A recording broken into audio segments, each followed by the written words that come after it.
I have written extensively on the relation of ethics to theistic belief, and particularly the relation of what we call metaethics, the study of the epistemological and metaphysical grounding of ethics.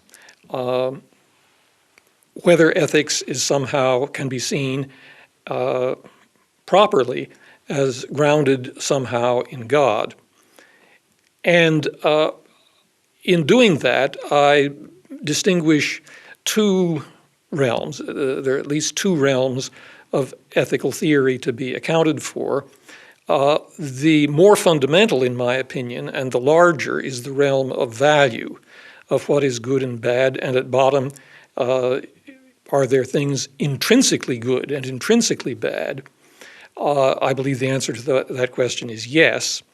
And can facts of that sort be seen as grounded in God? And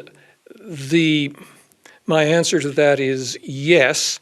I favor a theology in which, in accordance with the views of Philo the Jew in Alexandria in the time of Christ, St. Augustine, most medieval philosophers, and a number of early modern philosophers, God has the role in ethics that Plato assigned in his Republic to the form of the good, that God is the standard of goodness. In some sense, God is the good itself, and for a thing to be good, in particular, for a thing to be intrinsically excellent, is for it to resemble God, imperfectly, of course, but resemble God in relevant respects.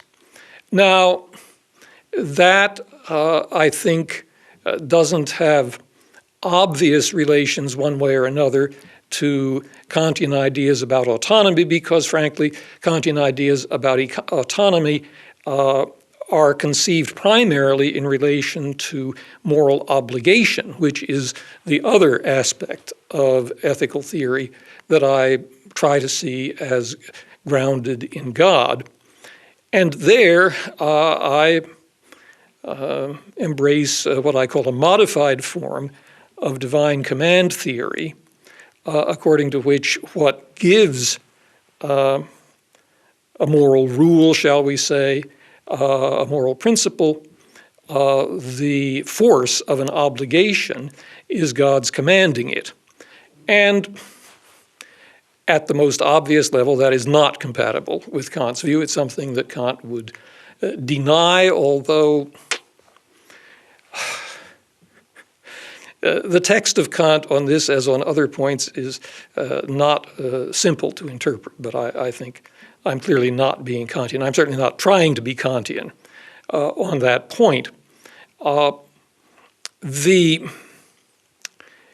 As to the epistemology of it, and in a way, I think, and the question, how is it that we come to recognize something as obligatory, or for that matter, as good, is a question in the epistemology of ethics, and it's one with which Kant is very much concerned. And I think that putting it in terms of pure practical reason, or in terms of a single pattern of reasoning that he gives us, as for example in developing his conception of the categorical imperative, is far too simple. It doesn't deal adequately with all the complexities of life. And my view is that both as regards the good and as regards obligation, epistemologically, we basically have to start with ethical practices as a social fact in which we participate. We begin participating in them very early as children. We learn how to participate. We learn in interaction with other people. In the process of learning the ethical part of a language, we learn how to form ethical judgments. We learn to form ethical judgments. We learn to rely on ourselves in doing so. I hope not not altogether without self-doubt. We need to be self-critical about it, but we learn to form ethical judgments. And in forming them, I think we learn to make ethical judgments, some of which we do not infer by a process of reasoning from other judgments, but we make them simply responding to situations as we perceive them, and in so doing, I believe we are responding, among other things, to our own emotions and desires and those that we perceive other people as having.